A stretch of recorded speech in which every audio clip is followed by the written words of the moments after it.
Good evening, students. As you know that we have already completed January 2025 with respect to India. Before moving towards the month of February for the current affairs series, आज मैं आपके साथ discuss करने जा रहा हूँ what was in news in Jammu and Kashmir particularly during the month of January.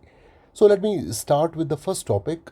First topic was National Voters Day. अगर मैं नेशनल वोटर्स डे की बात करूंगा तो पहले हम फैक्ट्स चेक करेंगे कि नेशनल वोटर्स डे कब से ऑब्जर्व हो रहा है। ये मनाया जाता है 25 जनवरी को और ये पहली बार मनाया गया था 2011 में। और इस नेशनल वोटर्स डे का मकसद जो था, ये मकसद था कि यूथ को प्रमोट किया जाए in the electoral process, to promote youth involvement in the electoral process. और 2025 जो है, हमारे पास 75th एनिवर्सरी थी इलेक्शन कमीशन ऑफ इंडिया की।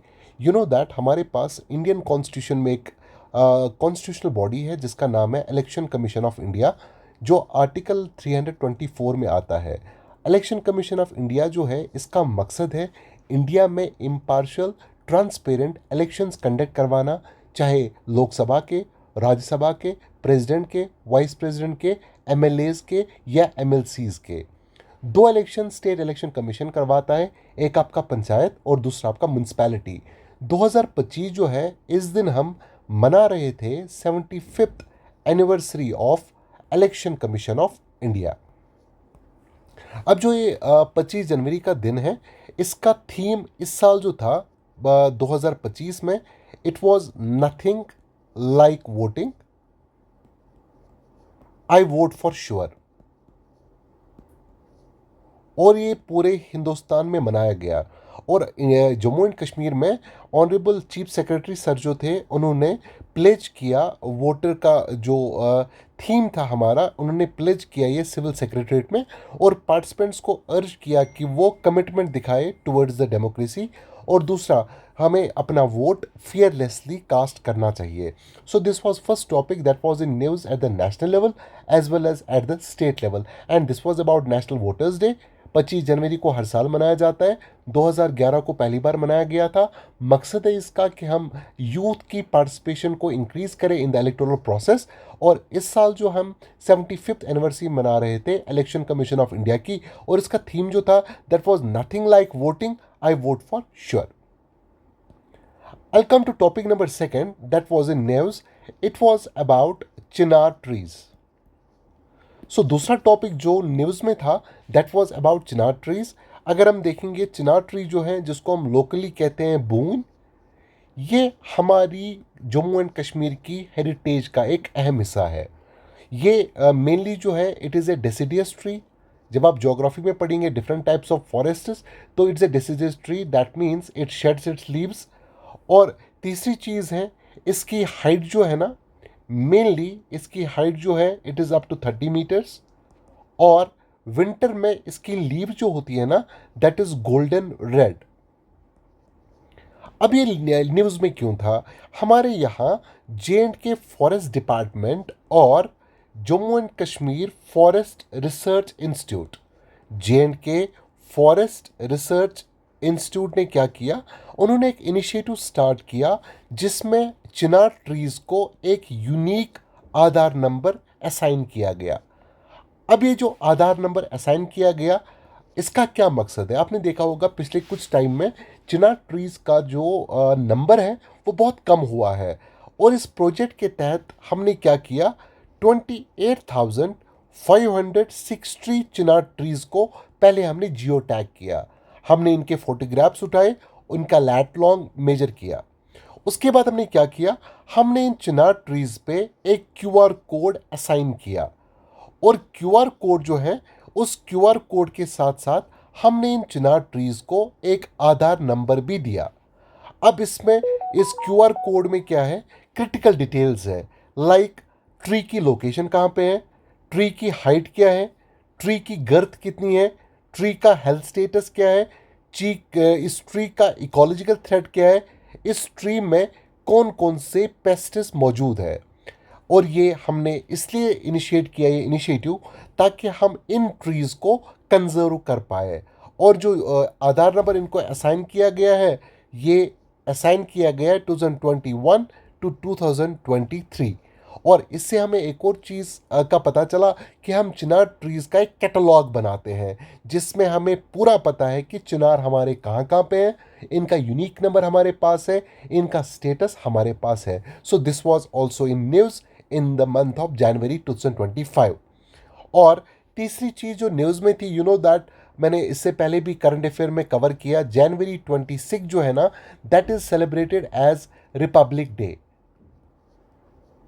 और इसकी हिस्ट्री पे अगर हम जाएं तो आपको पता होगा 1929 में जब हम आज़ाद नहीं हुए थे तो इंडियन नेशनल कांग्रेस का एक सेशन हुआ था लाहौर में। और इस सेशन के जो प्रेसिडेंट थे उनका नाम था जवाहरलाल नेहरू। उस सेशन में हमने दो बातों पे ध्यान दिया था। Number one was India demand करेगा पूर्ण Swaraj, that means complete independence. और दूसरा पॉइंट बोला गया था हम हर साल 26 जनवरी को मनाया करेंगे इंडिपेंडेंस डे। ये इंडिपेंडेंस डे पहली बार हमने मनाया 1930 में। लेकिन बाद में हमें 15 अगस्त को आज़ादी मिली 1947 को, तो 15 अगस्त को मनाते हैं इंडिपेंडेंस डे। लेकिन हमने कॉन्स्टिट्यूशन को फोर्स में लाया 26 जनवरी 1950 को, और 26 जनवरी को सेलिब्रेट किया जाता है एज रिपब्लिक डे। और 26 जनवरी रिपब्लिक डे इसलिए भी मनाया जाता है बिकॉज इलेक्टेड हेड ऑफ जो इंडिया है या इलेक्टेड हेड ऑफ स्टेट जो है ना, president, he is elected not nominated. और आपको एक और चीज़ पता है, इस टाइम पे हमारे चीफ गेस्ट थे रिपब्लिक डे पे Emmanuel Macron, who is the president of France.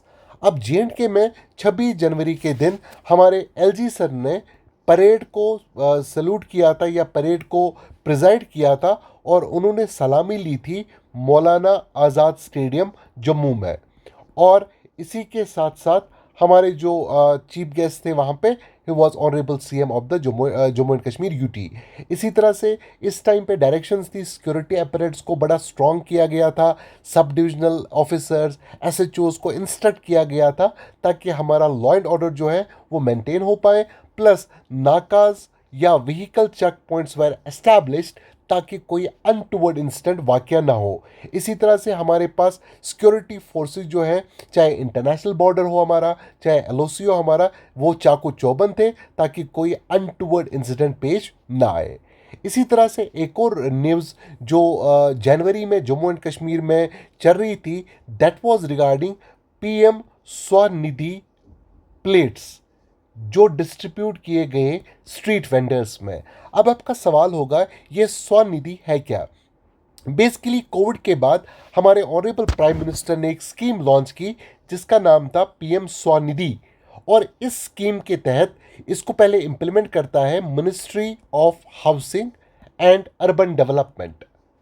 और इस स्कीम के तहत क्या होता है, जो हमारे स्ट्रीट वेंडर्स होते हैं, स्ट्रीट वेंडर्स मींस जो स्ट्रीट पे चीज़ें बेचते हैं, चाहे फुटपाथ पे वो हों, चाहे वो पब्लिक की प्लेस पे हों, जो vegetables, fruits, pakodas, breads, eggs sale करते हैं, उनको क्या किया गया इस स्कीम के तहत, उनको हम वर्किंग कैपिटल लोन्स प्रोवाइड करते हैं, उनको हम क्यूआर कोड्स देते हैं ताकि वो डिजिटल ट्रांजैक्शंस को भी एक्सेप्ट करें, और उनको जो भी रिक्वायरमेंट होगी बिजनेस में, उनको वो लोन भी आसानी के साथ मिल जाएगा। और ये जे में कहाँ पे न्यूज़ में था, जो हमारे पास कमिश्नर सर हैं जम्मू म्यूनसिपल कॉरपोरेशन के, उन्होंने डोगरी लैंग्वेज में स्ट्रीट वेंडर्स को ये पीएम स्वनिधि प्लेट्स इशू किए ताकि वो भी इस स्कीम के जुमरे में आ पाए। एक और चीज़ जो न्यूज़ में चल रही थी जनवरी में, that was Anji Khad bridge. This was another thing that was making rolls in the news. और ये अंजी खाद ब्रिज क्या है? इंडियन रेलवेज ने अंजी खाद ब्रिज को कंप्लीट किया, और इस ब्रिज को कंप्लीट किया गया डिस्ट्रिक्ट रियासी में। और इसकी खास बात क्या है? It is India's first cable stayed rail bridge. आपको याद रखना पड़ेगा, कल को क्वेश्चन भी आ सकता है, India's first cable stayed rail bridge is located in which of the state और UT? Answer is Jammu and Kashmir. या क्वेश्चन ये भी आ सकता है किस डिस्ट्रिक्ट में है, and the answer is Reasi. और ये आपको पता होगा ये एक इम्पॉर्टेंट ब्रिज है उधमपुर श्रीनगर बारामूला रेलवे लिंक का। ये उधमपुर श्रीनगर बारामूला की जो रेलवे लिंक है उसमें एक इम्पॉर्टेंट ब्रिज है जिसका नाम है अंजी खाद ब्रिज। इसके बारे में थोड़ा और देखते हैं। इस ब्रिज का जो स्पैन है ना दैट इज 725.5 मीटर 5 मीटर्स, और इसका जो हाई पायलन है, हाइट मींस वो 331 मीटर है। और इस पे रेल जो है ना, ट्रेन जो है ना, वो ट्रैवल कर सकती है 100 किलोमीटर पर आवर। ये ब्रिज सपोर्ट कर सकता है ट्रेन को जो ट्रैवल करेगी at the speed of 100 kilometre per hour. और दूसरा फैक्ट इसमें जो है, इसने यूटिलाइज की है 96 केबल्स इसने यूटिलाइज किए, और इसमें हाइब्रिड फाउंडेशन है to stabilise the mountain slopes. और एक चीज़ खास है इसमें, जब ये ब्रिज बना, जब टूरिस्ट यहाँ पे आएंगे इससे लोकल इकोनॉमिक ग्रोथ होगी, और इकोनॉमिक ग्रोथ की वजह से और ट्रांसपोर्टेशन की वजह से वहाँ पे बूम होगा और इकॉनमी भी वाइब्रेंट होगी। और इसमें स्टडी पहले किसने की थी? आईआईटी रुड़की ने और आईआईटी दिल्ली ने। So this is about this bridge that is called as Anji Khad bridge.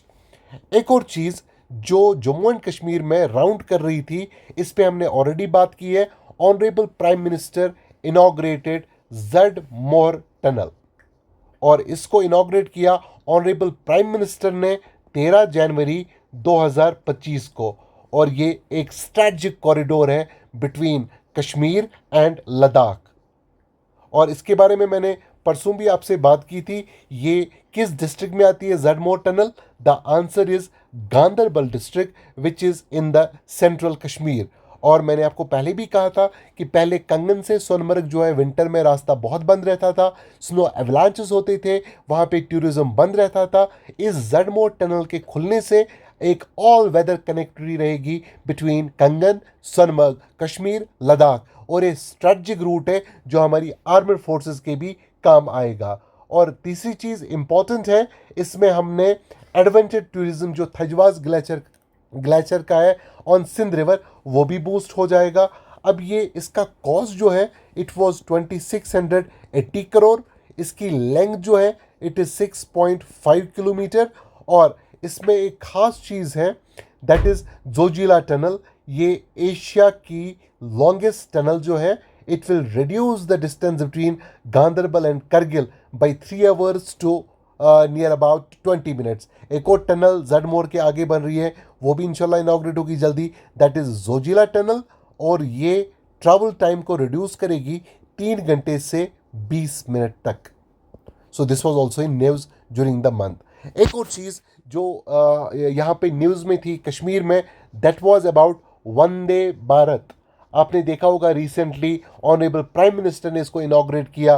तो ये जो वंदे भारत एक्सप्रेस ट्रेन है, इसको पर्टिकुलरली डिज़ाइन किया गया है ताकि ये जम्मू एंड कश्मीर की हार्श विंटर कंडीशंस को बर्दाश्त कर पाए। और ये मूव करेगी on Katra Srinagar rail route. जो वंदे भारत एक्सप्रेस है ये पहले दिल्ली में थी, और ये जिस जगह पे थी इट वाज शकूर बस्ती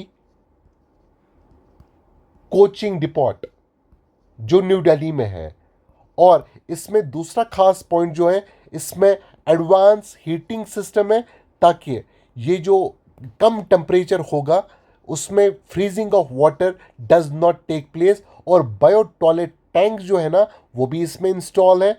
और तीसरी चीज़ है, इसमें ऑप्टिमाइज एयर ब्रेक सिस्टम है जो कि विंटर्स में काम कर पाएगा।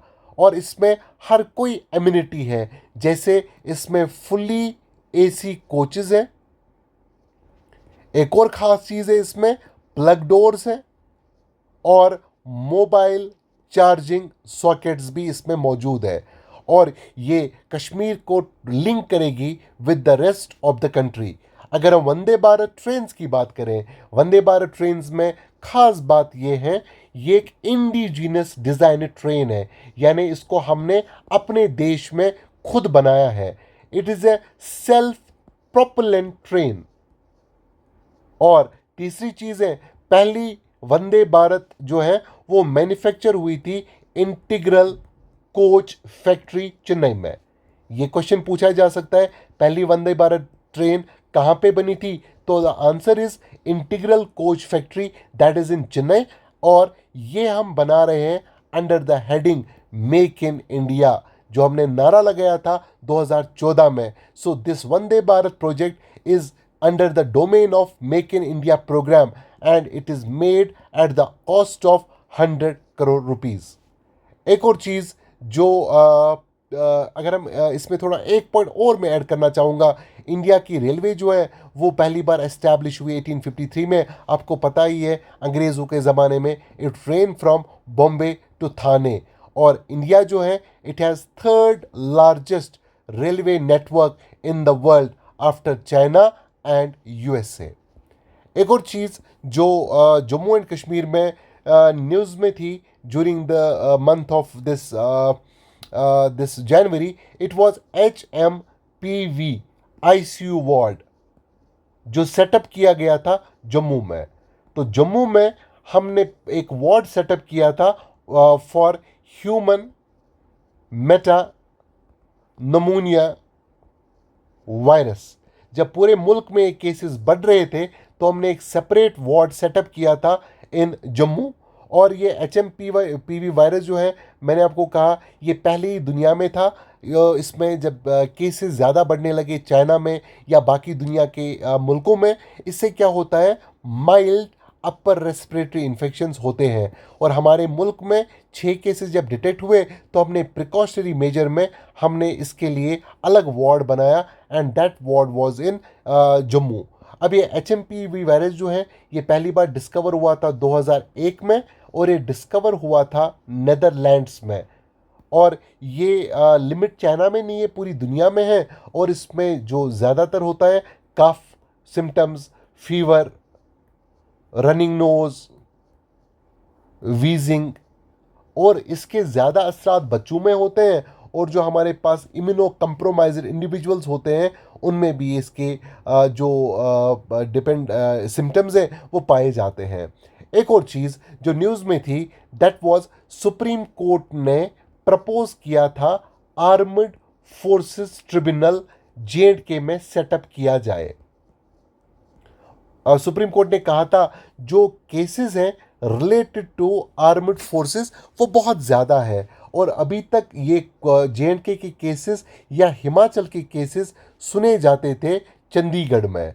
तो चंडीगढ़ चूंकि ओवरबर्डन था तो सुप्रीम कोर्ट ने प्रपोज किया कि आर्मड फोर्स ट्रिब्यूनल को सेटअप किया जाए J&K में भी और हिमाचल प्रदेश में भी। सो this was also in news. और ये आर्मड फोर्स ट्रिब्यूनल जो है ये क्या होता है इस पे हम देखते हैं। ये ट्रिब्यूनल जो होता है basically it is a military tribunal और ये पहली बार सेटअप किया गया था 2007 में। और इसमें क्या होता है, जो भी अपॉइंटमेंट्स होती है आर्मी में, एनरोलमेंट्स होती है, कंडीशंस ऑफ सर्विस होती है आर्मी की, नेवी की, एयरफोर्स की, अगर उनमें कोई डिस्प्यूट होता है तो उनको सुना जाता है अंडर आर्मड फोर्सेस ट्रिब्यूनल। और इसमें जो मेंबर्स होते हैं judicial members, they are basically retired जजेस ऑफ हाई कोर्ट। और एडमिनिस्ट्रेटिव मेंबर जो इसमें होते हैं वो रिटायर्ड मेंबर्स होते हैं आर्मड फोर्सेस के, जिनका रैंक होता है मेजर जनरल या उससे ऊपर। और इनका जो अपॉइंटमेंट होता है वो 1 साल के लिए होता है। So this was also in news that was armed forces tribunal. एक और चीज़ जो न्यूज़ में थी that was regarding book on J&K was inaugurated. Ministry of home affairs ने क्या किया, मिनिस्ट्री ऑफ होम अफेयर्स ने एक बुक लॉन्च की J&K and Ladakh through the ages. ये क्वेश्चन कल को आ सकता है, ये बुक किसने रिलीज की थी? This book was released by ministry of home affairs on 2 जनवरी 2025। और ये बुक जो है ये जम्मू कश्मीर और लद्दाख की जो हिस्ट्री है उसके बारे में बात करती है। इसमें 3000 साल की हिस्ट्री जो है वो बयान की गई है। और इस बुक में टोटल 7 सेक्शंस हैं। ये बुक अवेलेबल है हिंदी में भी और ये बुक अवेलेबल है इंग्लिश में भी. So this was also in news in the month of January. एक और चीज़ जो न्यूज़ में थी वो था जो लेफ्टिनेंट जनरल है आर्मी के नॉर्दर्न कमांडर, उन्होंने विजिट किया था जम्मू एंड कश्मीर को ताकि वो देखें what is the preparedness of armed forces in J and K. Preparedness क्या है हमारे ट्रूप्स की जम्मू एंड कश्मीर में. और हमारे ऑनरेबल लेफ्टिनेंट जनरल ने हमारे फोर्सेस को कमेंट किया कि वो कैसे एंटी टेररिस्ट ऑपरेशंस को वैली में अंजाम दे रहे हैं. और उन्होंने हमारे आर्मी की प्रोफेशनलिज्म को बड़ा सराहा उस टाइम पे. और ये जो नॉर्दर्न कमांड है ये आर्मी इंडियन आर्मी का कमांड है और इसका हेडक्वार्टर है उधमपुर में. और ये फॉर्म किया गया था मई 1908 में. 1947 में इसको डिसबैंड किया गया था, बंद किया गया था. फिर इसको रीएस्टैब्लिश किया गया 1972 में. So this was about the J and K current affairs in the month of